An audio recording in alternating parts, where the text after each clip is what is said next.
मेरे प्रभु मेरे ईश्वर, यह बहुत प्रसिद्ध वाक्य उस महान संत का है जिनको सामान्य रूप से अविश्वासी के रूप में माना जाता है। आज हम इस संत के बारे में मनन करेंगे।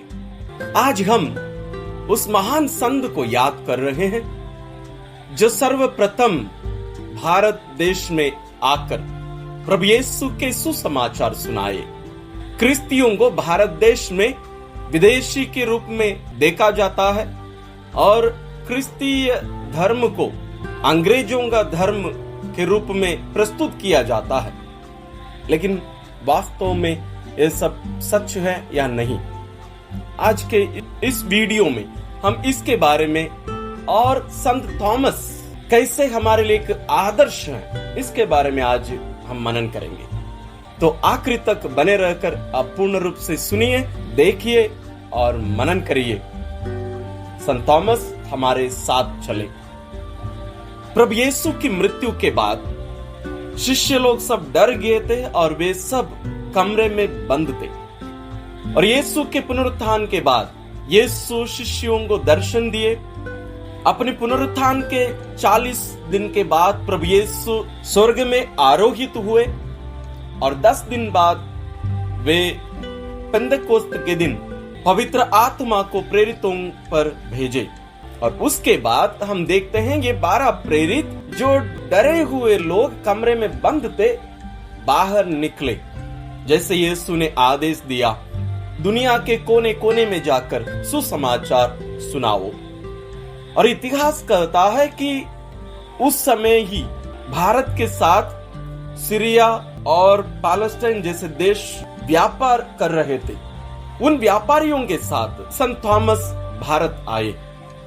जैसे हमें बताया जाता है कि क्रिस्तीय धर्म अंग्रेजों के साथ आया और क्रिस्तीय धर्म अंग्रेजों का धर्म है, लेकिन वास्तविकता इससे बहुत ही दूर है।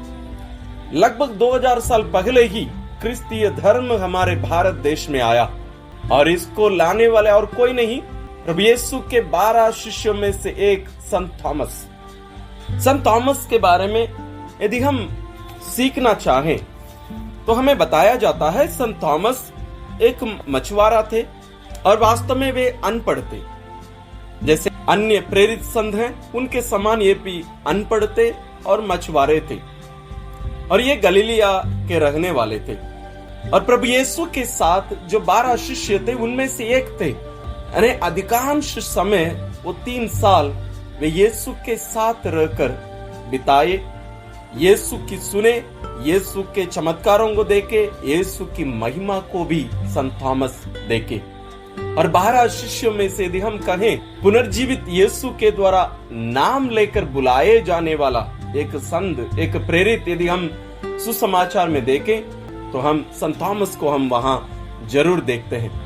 और जैसे मैंने कहा, संत थॉमस भारत में आकर हमारे बीच में कार्य किए और चेन्नई में इनका शहादत हुआ और चेन्नई में आज भी इनका तीर्थ स्थल है और केरल में भी बहुत सारे जगहों पर जहां संत थॉमस के द्वारा स्थापित बहुत सारे चर्चेस यानी गिरजाघर आज भी हमें देखने को मिलते हैं। तो इस महान संत हमारे लिए एक आदर्श है, विश्वास के आदर्श है, लेकिन इन्हें अविश्वासी के रूप में देखा जाता है। तो हम इनको क्यों आदर्श माने? सबसे पहला कारण यह है, योहन रचित सुसमाचार अध्याय 11 में हम देखते हैं लाजरस की मृत्यु और उनका पुनर्जीवित किया जाना। हम वहां देखते हैं कि लाजरस के क्षेत्र के लोग यीशु को पकड़कर मार डालना चाह रहे थे, इसलिए यीशु के शिष्य लोग डरते थे वहां जाने। लेकिन संत थॉमस उनसे और कुछ कहते हैं। वे कहते हैं हम भी उनके साथ चलें और मर जाएं। ये कोई अविश्वास नहीं, दृढ़ विश्वास। लेकिन हम क्यों संत थॉमस को हमारे आदर्श के रूप में हम माने और मनाएं? पहला कारण यह है, ये पूर्ण रूप से हमारे समान एक भावनात्मक व्यक्ति थे।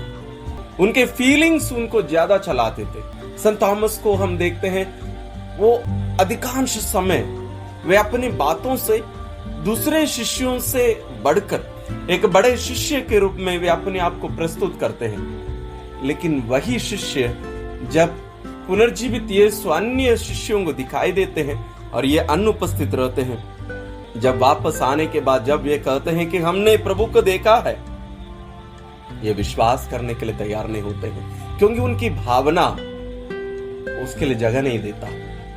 तो ये शिष्य हमें ये सिखाते हैं, हमें जरूर हमारी भावनाओं के साथ यीशु के साथ चलने के लिए तैयार होना चाहिए। ये केवल दिमाग से सोचने वाले नहीं थे, बल्कि अपने पूर्ण व्यक्तित्व यीशु के पीछे चलने के लिए तैयार हो गए। वे अपने सारी भावनाओं को, फीलिंग्स को मिलाकर यीशु के साथ चलने वाला एक शिष्य थे। हम अन्य शिष्यों में ये भावना हम ज्यादा देखते नहीं हैं, लेकिन संत थॉमस हमारे लिए इसलिए एक आदर्श है कि हम अपनी भावनाओं को भी मिलाकर यीशु के पीछे चले। और दूसरा कारण है, ये हमेशा यीशु से प्रश्न पूछा करते थे। जब इनको लगे कि मुझे ये समझ में नहीं आया और मुझे इसके बारे में जानने की जरूरत है, तो वो यीशु से जरूर प्रश्न उठाते थे। वैसे ही एक बार ऐसा हुआ, यीशु कह रहे थे, मैं जा रहा हूं और आप लोग मुझे ढूंढोगे और मैं अभी आप लोगों को मेरे साथ नहीं ले जा सकता। तो संत थॉमस तुरंत पूछते हैं, आप कहां जा रहे हैं? आप कहां जा रहे हैं वही हमें मालूम नहीं है, तो लेकिन हम वहां जाने का रास्ता हमें कैसे मालूम हो जाएगा?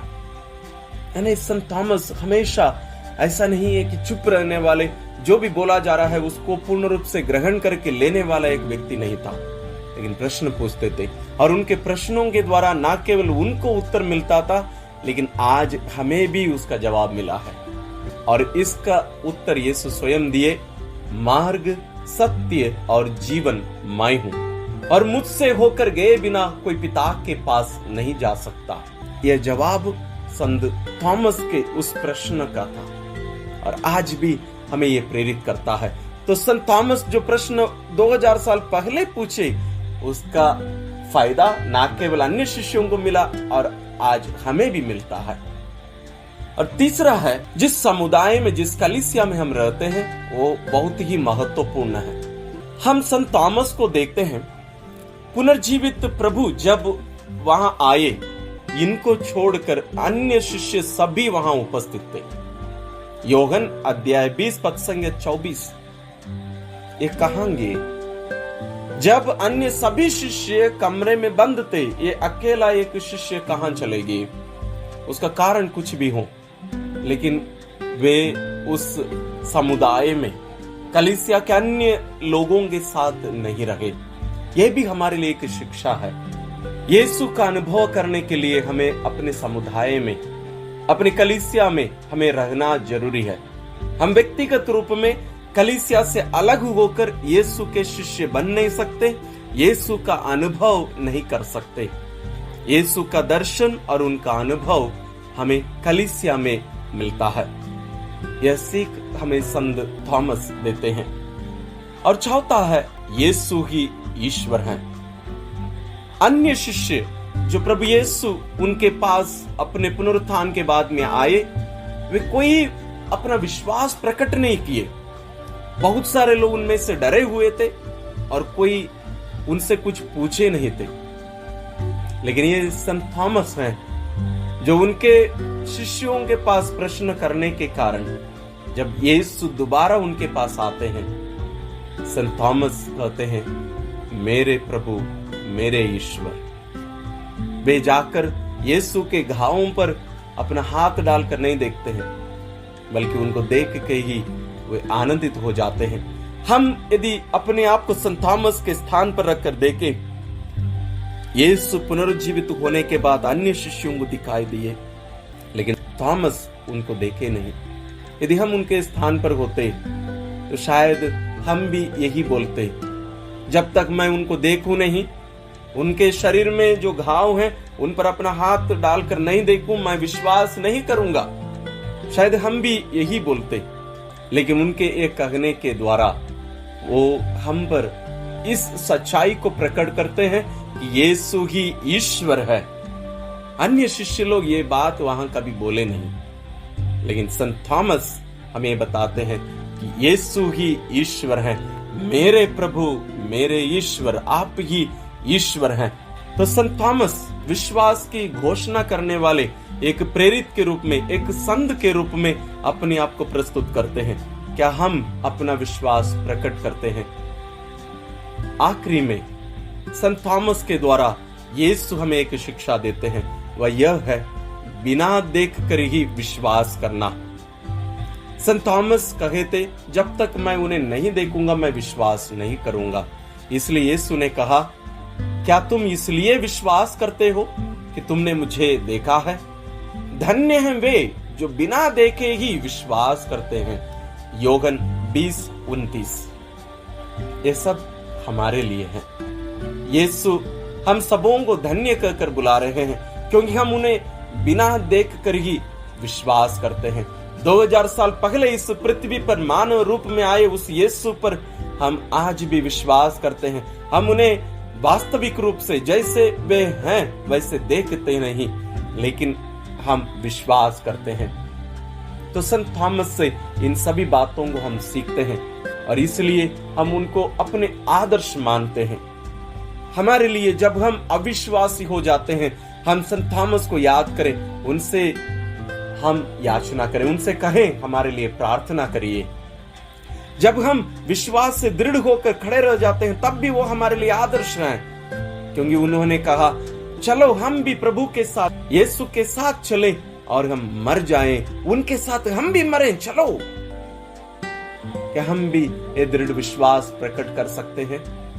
आज संत थॉमस हमारे लिए न केवल एक आदर्श है, बल्कि एक चुनौती भी है। वे हमसे कहते हैं, मेरे जैसे बनो। मैं तुम्हारे देश भारत देश का प्रेरित संत हूं। हाँ, हमारे भारत देश के प्रेरित संत थॉमस हैं। इस संत के संरक्षण में रहकर न केवल हम, बल्कि हमारा देश इस महान संत के पद चिन्हों पर चलकर यीशु पर दृढ़ विश्वास करते हुए उस आनंद जीवन में सहभागी हो और उस सुसमाचार को हम जन जन तक फैलाने में ये संत हमारी सहायता करे। ईश्वर हम सबों को संत थॉमस के द्वारा आशीष प्रदान करे।